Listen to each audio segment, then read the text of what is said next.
Hey everybody, it's Ray from Ray's Cardboard Shop. For today's video, I'm just going to be talking about the online card shop and one of the biggest early decisions I had to make. So for me, I sold a large part of my personal card collection to fund my online card shop. So I ended up selling my Pokemon collection and my One Piece collection to Probstein auctions. After everything, I walked away with about $10,000 in starting capital, money that went towards the LLC costs, other startup stuff, shipping supplies, and actual product and inventory. That's kind of what I set myself up to work with. That was the amount that I got and kind of where I wanted to be. That was kind of the amount that I wanted to start with for this business.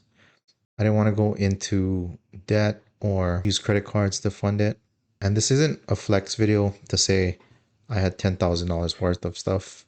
It's just, it's about me deciding to turn something that I already own into cash so I can actually start doing something like building the online shop instead of just thinking about it and talking about it. Also, I just kind of want to highlight that's kind of one of the new logos that I've been working on. I just thought I might use it, see how, if anybody might like it. Okay, so continue on. Where did I get this idea to sell my collection from? I'm not sure if you guys follow Pokey, but he's a fairly big PokeTuber. He does videos that give out a lot of tips for people that are starting out, trying to start their own business on YouTube and online, on their own online card shop. If that's something you're interested in and you want to do for yourself, I suggest looking at his channel, looking him up, watching his videos, subscribing to his channel. He puts out a lot of great info. So for me, I kept looking at my collection every day and realizing that it was just sitting there. I wanted to do more with it. There's not much you can really do with a card collection, right? You can't really play with it like toys. I wanted to just be more active in the TCG space and open up a shop, but I really need capital to start. I really needed capital to do it properly. And at some point, I just kind of wanted to take the step forward and just do something, but I didn't want to take on debt and wait forever. So selling what I had was the most straightforward and best option that I had. So for me, I tried to sell my collection locally. Facebook Marketplace was the usual thing that people do to sell their Pokemon and One Piece. The lower value stuff was okay. They seemed to sell, but the higher value stuff, that was kind of a big problem. Like you end up meeting some random guy carrying hundreds of dollars worth of cards and, sometimes even thousands, right? Meeting people you don't know. Then you start thinking about your safety and could I get robbed, which is a possibility. Things like that happen. Are they giving me fake counterfeit money? Then you have to prepare for that. So it's just a lot of things to consider. It's just easier just to send it out. Then you have to kind of deal with a lot of low balls. Like nobody wants to buy your stuff for market price, right? They just want a huge discount.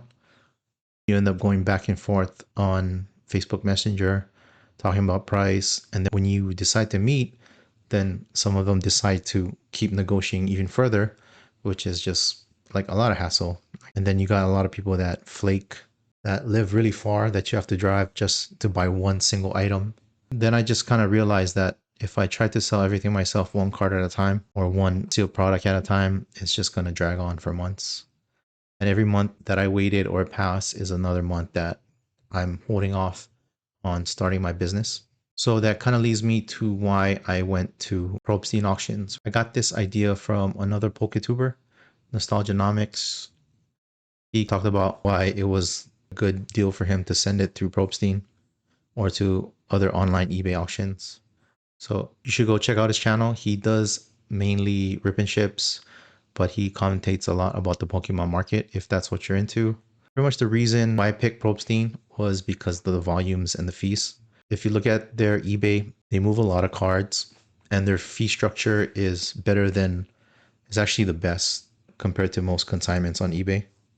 They give a little bit more percentage, especially the higher value items where they only take 3%.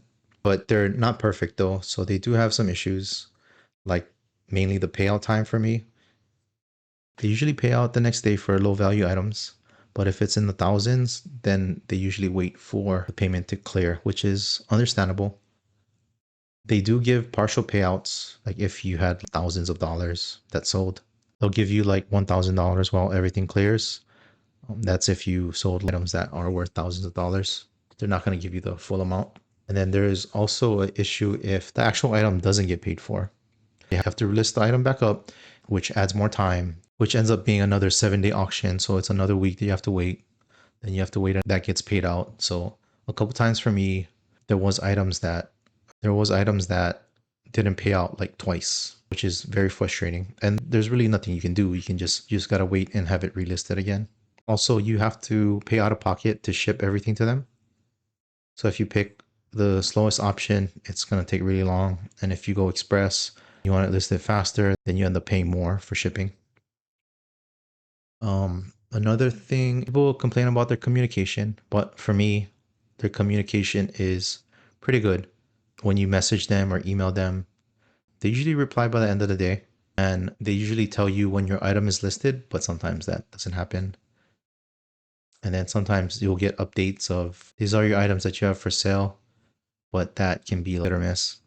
So overall for me, I wasn't chasing the maximum dollar. The main thing was liquidity. I needed my collection sold and I needed the money so I can start buying inventory. That was priority for me. So when your item sells, you'll get an Excel spreadsheet like this. This is something that I sold. You can see I sold a lot of One Piece stuff. I had some Japanese booster boxes. That was one of my biggest things that sold for a lot. I didn't know that it actually went up a lot in price. So that was awesome. I sold the BVB Luffy, the soccer one.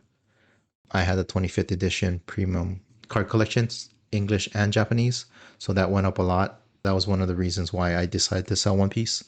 Also, I had the Red Luffy manga promo, and then I also had the Lego Luffy. Just based off that, it was about a $6,000 payout. But then when an item doesn't list, you'll get something like this. So for me, like my Luffy card, originally it was sold for 283, it had to get relisted. It ended up being 259, so they'll readjust it on the payout. But stuff like that, you have to kind of deal with Probstein. So pretty much just to break down, I would recommend high value items send to Probstein if you don't mind shipping them and letting them deal with it. Because it's anything over $1,000 is they only take 3%, which is not bad. So your lower value items, I would try to sell locally first. If you can't, you can still send it to them, but lowest tier, they're taking 15% off. So with that, it ends up being roughly similar to selling it on eBay yourself. So if you have an eBay store, you might want to just think about listing the lower value items on your store. But if you still send it to Probstein, you don't have to deal with the individual buyers and scammers. They take on that risk.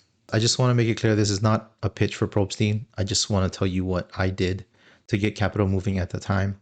It worked for me and what I needed. But looking ahead, I probably would just list everything myself on my store now. The margins for me are just better selling online through my shop. So moving on, what I'm doing with the money, I haven't spent all of it yet. My original plan was to buy singles that I thought had good potential, get them graded, which is one of the ways to get your capital working for you. And then when I get them back, list them on the store. But things kind of shifted. BGS just shut down their lower tier, and PSA also shut down their lowest tier. So that threw a wrench into my plan. Right now, I just mainly focus on sealed products. If you look at my previous videos, you'll see the Gundam booster boxes, English and Japanese, and also spend it on shipping items and stuff that I need day to day, things I needed to start up everything. Like a thermal printer, that's one of the best things I would recommend getting. It just makes things easier. You don't want to go with the cheapest one. What I learned, I end up going with cheap and then the quality is just not great. You essentially just have to pay a little bit more for a better quality one that comes out really nice. So for the rest of the capital that I have, I'm holding off.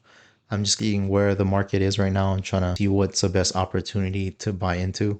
If you looked at my previous video about the GDO5 restock, you can kind of see, looks like it's kind of happening. A lot of shops are trying to sell. So I'll probably just wait till that stabilizes and buy some more GDO5.